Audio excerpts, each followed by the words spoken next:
Just be quiet for a minute. This is the most important thing you'll hear today. I've been uncovering fraud and treason for 13 years with a man called Brian Shaw. Now, there's rumours been going around that he was charged and people want to see the evidence. There's the evidence there. Now, Daniel Andrews has a court date at Myrtleford Magistrates Court on the 17th of December.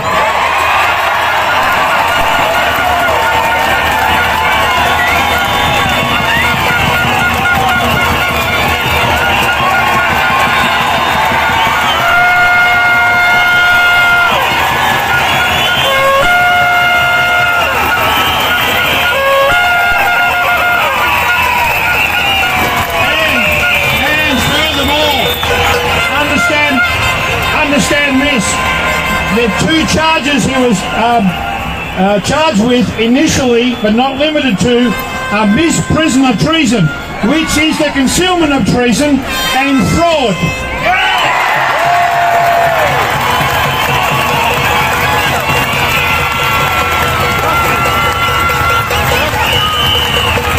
And as a result of those charges being filed and served, they were served at his electoral office in Princess Highway, Noble Park, by Brian Shaw himself. The police have been given notice. They're aware of it and they haven't denied it. The courts have been told to suppress the listing, but we put it out there. We've been to the court registrars. Now that means any politician on indictable criminal offences, which is a life penalty, but under martial law, it's a death sentence. It's a pretty serious charge.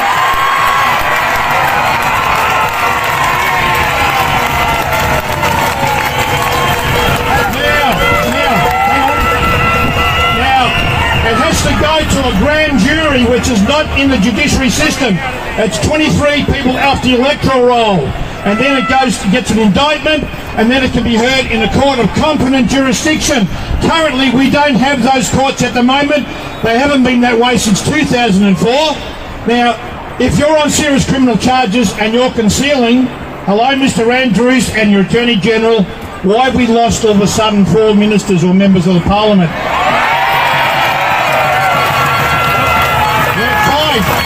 There's 5 now.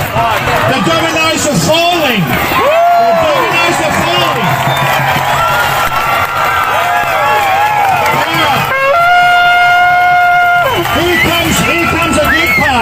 Here comes a good part. You're all passionate. You all know that the fish stinks from the head. Well, it's not about sack Dan Andrews. It's now arrest Dan Andrews.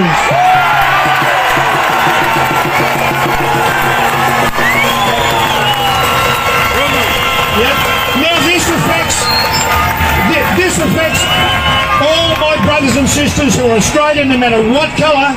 And I've worked with the Aboriginals in Western Australia and supported them in the crimes that go on over there.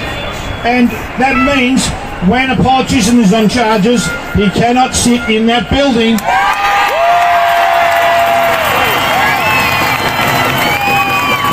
So, that's how you kill the bill. That's how you kill the Parliament. And that's how you bring them to account. They haven't got any authority. And my plea to the Victorian Police, and I've spoken to many, on the 2nd of September, I was raided by 8 police because I allegedly intimidated a police officer by posting an article after the rubber bullet incident. It wasn't a threat, but they were trying to get something on me. I know I'm a person of interest, but so have all of us. Now, as a result of that, I went in there, sat in the interview, and I went for the preliminaries, identified who I was, and I said, right now, this is all unlawful. It's my duty as a member of the public to inform a constable that treason has been committed, and you are constables, and you are required to act on that information. So, my plea is to the police, you've heard this, you've recorded it from the sky and from the ground. Are you going to charge as Daniel Andrews by doing nothing? So, if you want to exercise your right,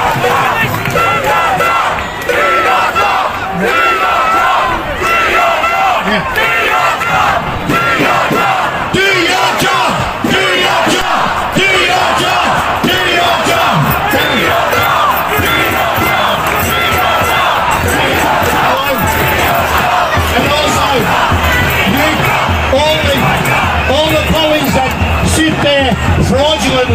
have been given these documents, which are on this website. If you've got your phone, I'll read it out. It's our common law group. You only got to press one button and the whole 237 pages come up. Now, I'll read it out and I'll give you a minute to just take it in. It's Upper Ovens Common Law Assembly, UOCLA.com. Everything's on there, the evidence. You can present that to anybody. You can send it to businesses, any government authority. UOCLA. Not YMCA. UOCLA.com. It's all there. The hard work's done. You only got to read it and spread it. Now, you go to your police stations. Now, take a photo. There's a QR code. You only got to scan that and it comes up. Real easy. Yeah. We've only got a few copies. We've been sending them out the last few times at the rallies. UOCLA.com. Now, I just want to say thank you, people, for... I just wanted to get a bit today. I've travelled 300 kilometres to be here, and I was hoping... We have a loyal team that's come down. They've been doing it for weeks now. Today was my day. It's my birthday! I had the biggest birthday party here. The best...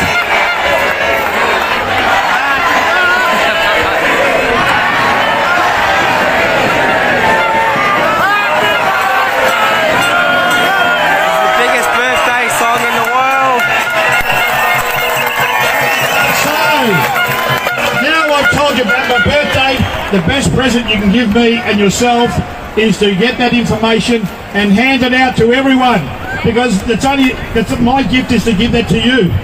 Now they can go to any police, any politician, local member, go and address their electoral office. They cannot deny it. They're running scared of that. They know they're on borrowed time.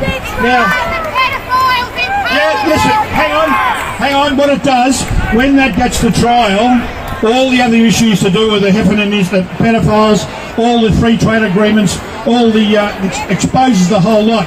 In Victoria, I've been saying it for a while, you remember the Wizard of Oz movie? What was that little dog called? Why was Toto in that movie for the whole time, but he did the biggest thing at the end? He uncovered the wizard. The wizard was exposed. Victoria is the Toto in the whole big picture of the globalist UN agenda plan.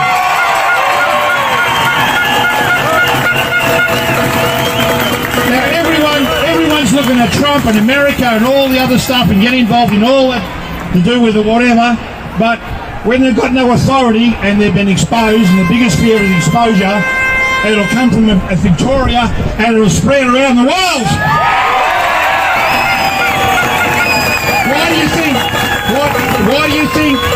What do you think Auntie Gladys in New South Wales resigned?